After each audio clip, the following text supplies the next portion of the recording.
17వ వచనం చదువుకుందాం. 27వ అధ్యాయం. పులియని రొట్టెల పండుగలో మొదటి దినమందు శిష్యులు యేసునొద్దకు వచ్చి పస్కాను భుజించుటకు మేము నీ కొరకు ఎక్కడ సిద్ధపరచాలని. చాలండి ప్రియమైన దేవుని పిల్లలారా, దేవుని బిడ్డలారా, వాక్యమును చాలా జాగ్రత్తగా వినండి. చాలా ప్రాముఖ్యమైనటువంటి రోజు ఈ రోజు అనగా ఈ రాత్రి, ఈ లక్షవారము రాత్రి అనగా రేపు గురువారము గుడ్ ఫ్రైడే, శుభ శుక్రవారము రేపు. దానికి ముందు రాత్రి లక్షవారము రాత్రి మన ప్రభు అయిన యేసు క్రీస్తు వారు 2025 6 సంవత్సరాల క్రితము ఆయన యెరూషలేములో ఒక మేడ గదిలో ఆయన పస్కాను భుజించడానికి వారు ఒక గదిని ఏర్పాటు చేసుకుని అక్కడ వారు పులియని రొట్టెల పండుగలో చక్కటి గొర్రె పిల్ల యొక్క రక్తమును తీసుకుని వారు ఆ రొట్టెలను తీసుకుని అక్కడ పెట్టుకున్నప్పుడు యేసుక్రీస్తు ప్రభు తమ శిష్యులతో చెప్తున్నాడు, శిష్యులారా, ఇది నేను మీతో కలిసి తీసుకుంటున్నటువంటి ఈ పస్కా లేదా ఈ సంస్కార ఆరాధన, ఇది మీతో కలిసి నేను తీసుకుంటున్నానే, ఇది ఆఖరు రాత్రి. మరలా ఎప్పుడు మనం అందరము కలిసి మరలా ఇలా తీసుకుంటామో తెలుసా? నా తండ్రి రాజ్యములో, పరలోకములో నేను వెళతాను, మరలా వస్తాను, ఆ తర్వాత మరలా మిమ్మల్ని తీసుకువెళ్తాను. అప్పుడు అక్కడ నా తండ్రి రాజ్యములో అక్కడ తీసుకునేంత వరకు ఇక నేను ఆఖరు రాత్రిది. కాబట్టి గమనించాలి, అసలు ఈ లక్షవారపు రాత్రి యొక్క ప్రాముఖ్యత ఏమిటో తెలుసా? ప్రియమైన దేవుని బిడ్డలారా, యేసు ప్రభు ఈ లోకములో ఉన్నప్పుడు 33.5 సంవత్సరాలు ఈ లోకములో ఉన్నాడు. ఆయన 3.5 సంవత్సరాలు యేసు ప్రభు వారు ఆయన యూదా గోత్రంలో పుట్టాడు, ఇశ్రాయేలు వంశములో పుట్టాడు, ఇజ్రాయెల్ దేశములో యేసు ప్రభు పుట్టాడు, మనుష్య కుమారుడిగా పుట్టాడు. ఆయన ఒకటి మనుష్య కుమారుడు, మానవాకారముతో మానవుడిగా పుట్టాడు ఈ లోకములో. అయితే ఆయన దేవుడు. దేవునికి కులము లేదు, మతం లేదు, ఏమీ లేదు, దేవుడు. అయితే ఆయన మనుష్య రూపిగా మానవుడిగా భూమి మీద జన్మించాడు కాబట్టి ఆయనకు ఒక గోత్రము, ఆయనకు ఒక కులము, ఆయనకు ఒక వంశం ఉంది. కాబట్టి ఇశ్రాయేలీలు ఆచరించే పండగ ఏంటి? ఇశ్రాయేలీలు ఆచరించే పండగ ఏంటో తెలుసా? ప్రియమైన దేవుని బిడ్డలారా, ఇశ్రాయేలీలు ఆచరించే పండుగ ఏంటి తెలుసా? పస్కా పండుగ. వారు ప్రతి సంవత్సరం పస్కాను ఆచరిస్తారు. ఎక్కడి నుంచి వచ్చింది ఈ పస్కా అంటే, మన పూర్వీకులు అనగా ఇశ్రాయేలీలు 430 సంవత్సరాల ఐగుప్తు దేశంలో బానిసలు ఉన్నప్పుడు వారిని ఫరో బయటికి వెళ్ళకపోతే దేవుడైన యెహోవా ఏం చెప్పాడంటే, ఇదిగో మీరు ఈ రాత్రి గొర్రె పిల్ల రక్తమును వధించి మీ గుమ్మముల మీద రాసుకుని దాని యొక్క మాంసమును మీరు లోపల భుజించండి. అప్పుడు అర్ధరాత్రి వేళ సంహారపు యొక్క దూత వెళతాది. ఎవరి ఇంటి మీద గొర్రె పిల్ల రక్తము ఉండదో వారింటిలోకి ప్రవేశించి తొలిచూలు బిడ్డను చంపుతుందండి. అయితే ఇశ్రాయేలులు గొర్రె పిల్ల యొక్క రక్తమును రాసుకున్నారు వారి గృహాల మీద, కానీ ఐగుప్తీయులు వారి యొక్క గుమ్మముల మీద గొర్రె పిల్ల రక్తము రాసుకోలేదు. అందుకని బిడ్డలారా ఏం జరిగిందో తెలుసా? ఇశ్రాయేలు యొక్క తొలి సంతానం అంతా చచ్చిపోయింది. అప్పుడు ఫరో వచ్చి అన్నాడు, మా తొలిచూలు బిడ్డలు. వాస్తవం చెప్పాలంటే ఫరో యొక్క తొలిచూలు బిడ్డ కూడా చచ్చిపోయాడు. ఫరో యొక్క తొలిచూలు కుమారుడు కూడా చచ్చిపోయాడు. అప్పుడు అంటున్నాడు మోషేని పిలిచి, మోషే, మీరు మీ జనాంగము వెళ్ళిపోయి మీ దేవుని ఆరాధించుకోండి, మీ దేశం వెళ్ళిపోండి అని చెప్పాడు. దేవునికి స్తోత్రం చెప్పండి. హల్లెలూయా. ఆ విధంగా ప్రియమైన దేవుని బిడ్డలారా, దేవుడైనటువంటి యెహోవా ఇశ్రాయేలు ప్రజల్ని 430 సంవత్సరాల కష్టాల్లో, శ్రమలో, బానిసత్వంలో ఉంటే, తమది కాని దేశంలో ఉంటే, దేవుడు గొర్రె పిల్ల యొక్క రక్తము ద్వారా వారిని విమోచించాడు, వారిని విడిపించాడు. దాటిపోయేను అంటే అర్థం ఏంటంటే వారు బానిసత్వంలో నుంచి బయటకు వచ్చి దాటిపోయారు. ఇప్పుడు పస్కా అంటే అర్థం ఏంటి తెలుసా? పస్కా పండుగ. పస్కా అంటే అర్థం ఏంటంటే దాటిపోయేను. ఎక్కడి నుంచి? బానిసత్వంలో నుంచి వారు దాటిపోయారు. అయితే ఇది ఇశ్రాయేల్ దేశంలో యేసు ప్రభు పుట్టాడు కాబట్టి ఆయన కూడా ప్రతి సంవత్సరం ఈ పస్కా యొక్క పండుగలో పాల్గొనేవారు క్రీస్తు ప్రభు. అయితే 3.5 సంవత్సరాల్లో యేసు ప్రభు వారు ఆఖరి రాత్రి ఆయన అంటున్నాడు శిష్యులతో, మనము కూడా పస్కా భుజిద్దాము, పస్కాన్ని సిద్ధము చేయండి అన్నాడు. మీరు ఈ రాత్రి చాలా జాగ్రత్తగా అర్థం చేసుకోవాలి ప్రియమైన దేవుని పిల్లలారా, దేవుని బిడ్డలారా. యేసు ప్రభు కూడా ఉండి వారు కూడా గొర్రె పిల్ల యొక్క రక్తం పెట్టుకున్నారు, రొట్టెలు పెట్టుకున్నారు. యేసు ప్రభు అంటున్నాడు, ఇది నేను ఆఖరి యొక్క పస్కా మీతో భుజించడం, ఇంకా నేను మరలా దీన్ని ఆచరించను, నేను వెళ్ళిపోయే సమయం అయింది. శిష్యులకి ఏం అర్థం కావట్లేదు. మరొకసారి వివరంగా చెప్తాడు యేసుప్రభు. విషయం ఏంటో తెలుసా? ఇంతవరకు మనము పాత నిబంధన గ్రంథ ప్రకారముగా గొర్రె పిల్ల యొక్క రక్తాన్ని పట్టుకున్నాం, గొర్రె పిల్ల యొక్క మాంసాన్ని పట్టుకున్నాం. అయితే ఇక మీదట ఏంటో తెలుసా? అమ్మ సిస్టర్ జాగ్రత్తగా వినాలి. గొర్రె పిల్ల యొక్క రక్తము, గొర్రె పిల్ల యొక్క మాంసము ఇశ్రాయేలుని బానిసత్వంలోంచి, వేరే దేశంలోంచి వారి సొంత దేశానికి విడుదల దయచేసింది. అయితే ఇప్పుడు నేనెందుకు వచ్చా తెలుసా ఈ లోకానికి? మానవుల యొక్క పాపముల నుంచి విడిపించడానికి వచ్చాను. ఆమేన్. యెహోవా దేవుడు గొర్రె పిల్ల రక్తం ద్వారా దేన్ని విడిపించాడు? ఇశ్రాయేలు యొక్క బానిసత్వ బ్రతుకు నుంచి బయటకు విడిపించాడు. యేసు ప్రభు అంటున్నాడు, నేను పరలోకము నుంచి నేను భూలోకానికి నేనెందుకు వచ్చాను తెలుసా? ఇదిగో నేను మనుష్యుల యొక్క పాపములను విమోచించడానికి వచ్చాను, మనుషుల యొక్క పాపముల నిమిత్తం విడిపించడానికి వచ్చాను. అప్పుడు వాళ్ళకి స్పష్టంగా చెప్తున్నాడు ప్రభు వారు, ఇంతవరకు గొర్రెని చూస్తున్నారు మీరు, గొర్రె పిల్ల రక్తాన్ని చూస్తున్నారు, గొర్రె పిల్ల యొక్క మాంసాన్ని చూస్తున్నారు.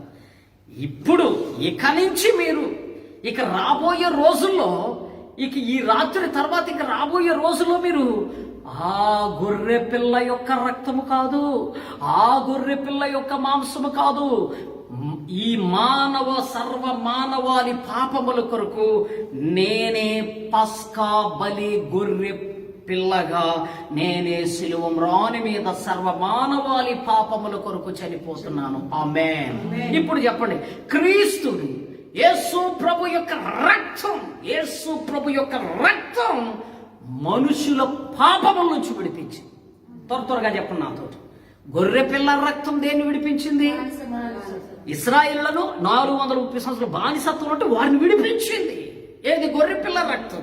మరి క్రీస్తు యొక్క రక్తం మన పాపముల నుంచి మనలను విడిపించింది. కాబట్టి ఇప్పుడు యేసు ప్రభు అంటున్నాడు, ఇక మీదట ఆయన అంటున్నాడు, ఇది నా రక్తము. వాళ్ళు తాగింది గొర్రె పిల్ల యొక్క రక్తము, అక్కడ గొర్రె పిల్ల యొక్క మాంసము. మరి ఇప్పుడు ఈ రాత్రి ప్రభు అంటున్నాడు, నా రక్తము తిని, నా రక్తమును త్రాగి, నా శరీరమును మీరు తినండి. బిడ్డలారా, స్పష్టంగా అర్థమైందా? అక్కడ గొర్రె, ఇక్కడ యేసు ప్రభు. అయితే ఇప్పుడు జాగ్రత్తగా వినండి, లాస్ట్ మాట చెప్తున్నా వినండి. అయితే ఇది ఇశ్రాయేలు యొక్క ఆచారము వచ్చేటువంటి పస్కా పండుగ ఈ రాత్రితో, ఈ రాత్రి అంటే 2026 సంవత్సరాల క్రీస్తు ప్రభు యొక్క మరణముతో, జాగ్రత్తగా వినండి, యేసు ప్రభు యొక్క మరణముతో ఆ పండగ ఆగిపోయింది. ఆ పండగకు బదులు క్రీస్తు యొక్క రక్తము, క్రీస్తు శరీరమే. ఆమేన్ చెప్పండి. అదే ఆనాటి గొర్రె పిల్ల చచ్చిపోయింది. అమ్మ, నీసాను మాసము అబీబు నెల 14వ తారీఖు, అంటే మొదటి నెల 14వ తారీఖు ఇశ్రాయేలు ప్రకారంగా, అంటే మనకిప్పుడు ఏప్రిల్ వచ్చి ఉన్నది. కాబట్టి ఆ పండుగకు లేదా ఆ గొర్రె పిల్లకు సాదృశ్యంగా ఇప్పుడు క్రీస్తు మరణించి ఉన్నాడు, క్రీస్తు ప్రభు చనిపోయాడు. ఆమేన్ చెప్పండి, హల్లెలూయా. అయితే ఇప్పుడు దేంట్లోకి రావాలి మనము? పస్కా పండుగలో నుంచి ఎక్కడికి? పస్కా పండుగలో నుంచి క్రీస్తులోనికి రావాలి మనం, క్రీస్తు మరణములోనికి. చెప్పండి, క్రీస్తు శ్రమలను చూడాలి, క్రీస్తు మరణమును చూడాలి, క్రీస్తు యొక్క పునరుత్థానమును చూడాలి. ఆమేన్. అంటే స్పష్టంగా చెప్తున్నాను, పూర్వకాలములో ఉన్నటువంటి ఆ పస్కా పండుగ ఈ రోజు ఆ పస్కా పండుగకు బదులుగా క్రీస్తు యొక్క మరణము, దాన్ని గుడ్ ఫ్రైడే అన్నారు, క్రీస్తు యొక్క మరణం. కాబట్టి రాత్రి బిడ్డలారా, యేసు ప్రభు ఆ శిష్యులకు ఈ పస్కా కూర్చి చెప్తూ ఉండగా, ఆయన ఇదైన తర్వాత ఈ రాత్రి 2 మాటలు చెప్తాం, జాగ్రత్తగా. ఇదైన తర్వాత ఈ రాత్రి యేసు ప్రభు అంతట వారు సంస్కారాలు ఇవన్నీ అయిన తర్వాత అంతట వారు కీర్తన పాడి కీర్తన పాడుకుని, ఒక పాట పాడుకుని, రండి ఉత్సాహించని ఒక కీర్తన పాడుకుని వారు కెద్రోను వాగు దాటి ఒలీవ కొండ దగ్గర అనగా గెత్సెమనే తోటలోనికి ప్రార్థనకి వెళ్ళారు. ఆమేన్ చెప్పండి గట్టిగా. ఇది అయిన తర్వాత, బలారాధన ఇది అయిన తర్వాత వారు ఎక్కడికి వెళ్ళారు? కీర్తన పాడుకుని వారు కెద్రోను వాగు దాటి కీర్తన పాడుకుని ఆ యెరూషలేములో ఉన్నటువంటి ఒలీవ ఆ గెత్సెమనే తోటలోకి వెళ్ళి ఎందుకు వెళ్ళారు? ప్రార్థన. ఆమేన్. ఎందుకు వెళ్ళారమ్మా? మరి ఈ రాత్రి దేనికి ప్రాముఖ్యత? దేనికి ప్రాముఖ్యత? నెంబర్ 1 ఈ యొక్క పస్కాకి ప్రాముఖ్యత. పస్కా బలు క్రీస్తు ప్రభు దీనికి ప్రాముఖ్యత, అంటే బలారాధనకు ప్రాముఖ్యత. రెండోది రాత్రి ప్రార్థనకి ప్రాముఖ్యత. గెత్సెమనే తోటలో యేసు ప్రభు ఆ యొక్క జబదయి కుమారులు వారిని తీసుకువెళ్ళి ఆయన మోకరించి కన్నీరు విడుచుచు యేసు ప్రభు ప్రార్థన చేశాడు. దేనికి ఇప్పుడు ప్రార్థన? అప్పుడు ఫైనల్ ఇప్పుడు ప్రార్థన ఏంటి? ఆయన ప్రార్థన చేస్తూ ఉండగా ఒక గిన్నె ఆయన ఎదురుగా కనబడుతుంది. అందులో రేపు పొందవలసినటువంటి సిలువ మరణము కనబడుతుంది. నా ప్రాణము మరణమంతట్లుగా వేదనలో మునిగి ఉన్నది, మీరు మెలకువగా ఉండి ప్రార్థన చేయండి అంటున్నాడు. తండ్రి, నీ చిత్తమైతే ఈ గిన్నె నా యొద్ద నుంచి తొలగించండి, అయినను నా ఇష్టము కాదయ్యా, నీ చిత్త ప్రకారంగానే జరగాలయ్యా. ఆ గిన్నె శ్రమలండి, మన పాపము యొక్క శిక్ష అందులో ఉంది. అది ఆయన త్రాగవలసింది, అంటే యేసు ప్రభు భరించవలసింది. ఇది ఎవరి కోసమో? ఈ జగతి కోసమే, ఈ జనుల కోసమే. కనుక మన కొరకే క్రీస్తు ప్రభు వారు మన కొరకే బిడ్డలారా. అలా గెత్సెమనే తోటలో రాత్రంతా కూడా ఆయన చెమట రక్తపు బిందువులు వలె ఆ రాత్రి అంతా ఆయన ప్రార్థన చేస్తున్నాడు. సోదరి సహోదరుడా, ఈ ప్రార్థన ఎవరి కోసం?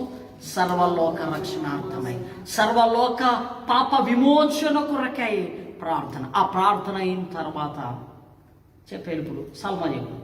ఆ ప్రార్థన అయిన తర్వాత ఇస్కరియోతు యూదా జాగ్రత్తగా వచ్చి యేసు ప్రభుని అప్పగించేస్తారు. తర్వాత యేసు ప్రభుని పట్టుకున్న తర్వాత ఈ రాత్రి సన్హెడ్రిన్ సభకు తీసుకువెళతారు. సభ అయిన తర్వాత ఆయా తీర్పులు ఈ రాత్రి నుంచి మొదలవుతాయి. రేపు ఉదయమే యేసు ప్రభుని కోర్టుకు సబ్మిట్ చేస్తారు. ఎర్లీ మార్నింగ్ 6 గంటల నుంచి యేసు ప్రభుని 9 గంటలకు సిలువ వేస్తారు. ప్రియా సోదరి మనులారా, దేవుని పిల్లలారా, ఈ రాత్రి కాల సమయంలో ప్రభు అయిన యేసు క్రీస్తు ప్రభువాన్ని జ్ఞాపకమును చేసుకుంటూ మనం కదా. మత్తయి రాసిన సువార్త 20:9 చూడండి. 1 కొరింథీ రాసిన పత్రిక 11వ అధ్యాయం 28వ వచనం అంటున్నాడు ప్రభు ఇలా, చూడండి, ఇది నా రక్తము, నిబంధన కృత. ఈ రొట్టెని తిని రక్తము త్రాగినప్పుడల్లా ప్రభు ప్రచురించండి, జ్ఞాపకం చేసుకోండి, యేసు ప్రభు మరణాన్ని ప్రచురం చేసుకోండి. ఈ రాత్రి బిడ్డలారా, నా సోదరి మనులారా, ఈ రాత్రి 2 ఈ మీటింగ్ వచ్చిన సోదరి విను, నీకు ఆశ. మరి పాస్టర్ గారండి, ఈ మీటింగ్కి వచ్చాము, ఈ రాత్రి ఈ ఆన్లైన్ ప్రార్థనకు వచ్చాం, ఈ ప్రార్థనకు వచ్చాం, మాకు ఆశీర్వాదం ఏంటండి? నెంబర్ 1, ఇశ్రాయేలు ప్రజలు పస్కా బలి పశువు ద్వారా ఐగుప్తు దేశంలో వచ్చి దాటిపోయి విడుదల పొందితే, ఈ రాత్రి క్రీస్తు గొర్రె పిల్ల యేసు రక్తము ద్వారా నీ అప్పుల నుంచి నువ్వు విడుదల పొందుదువుగాక, నీ పాపముల నుంచి నువ్వు విడుదల పొందుదువుగాక, నీ శ్రమం నుంచి నువ్వు విడుదల పొందుదువుగాక. చెప్పండి, గట్టిగానే చెప్పండి.